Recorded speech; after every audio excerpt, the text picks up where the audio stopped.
Married है? Unmarried. इस दफा जो वोट कास्ट हुए हैं किसको वोट कास्ट? टीटीआई को। आपको ऑप्शन दिया जा रहा है लव मैरिज या अरेंज मैरिज, क्या चूज करें? लव। वोट कास्ट करने के बाद वोट जाया गया है, जाया जाए ना जाए, इमरान खान जिंदाबाद ऑलवेज। कोई खास वजह? इमरान खान जिंदाबाद। हक सच के लिए लड़ता बात ये बात है। झुकता नहीं है, बस झुकता नहीं है। झुकता नहीं है, ना बिकता है। भाई मजा आया। अस्सलाम वालेकुम नाजरीन, मैं हूँ राबिया मंज और आप देख रहे हैं हंसो पाकिस्तान। नाजरीन मेरे साथ इस वक्त मौजूद हैं एक नौजवान, इनसे बात करते हैं। अस्सलाम वालेकुम। वालेकुम सलाम। आपका नाम? उमर अकरम। उमर अकरम। वो क्या करते हैं? मैं इलेक्ट्रिकल इंजीनियर हूँ। तो मुझे ये बताएं इसके अलावा क्या करते हैं? फार्मिंग। मैरिड है?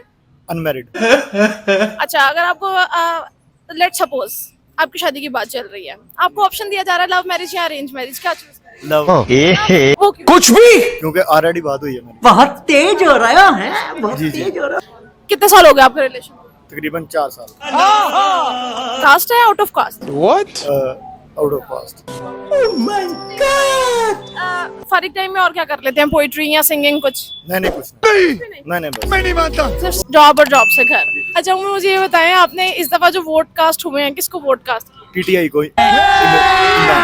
तो वो दिल नहीं टूटा आपका? नहीं देख लो भाई। वोट कास्ट करने के बाद वोट जाया गया है, तो जाया जाए ना जाए, इमरान खान जिंदाबाद ऑलवेज। कोई खास वजह? इमरान खान जिंदाबाद। हक सच के लिए लड़ता बात ये बात है। ये तो हर पार्टी को लगता है कि उसका जो लीडर है, या मतलब जो पार्टी फेवरेट है, उनको लगता है कि हमारे जो लीडर्स है ना वो हक सच के लिए लड़ते हैं। झुकता नहीं है, बस झुकता नहीं है। झुकता नहीं है, ना बिकता है। भाई मजा आया। ना झुकता है ना बिकता है। कोई एक ऐसी मिसाल मुझे बताएं जिसमें वो आपको लगता हो कि बिका नहीं है या झुका नहीं है। किसानों के लिए इन्होंने क्या कि गंदम का क्या रेट है इस टाइम? ये आप मुझे बताएं। 2200 है तकरीबन, ठीक है।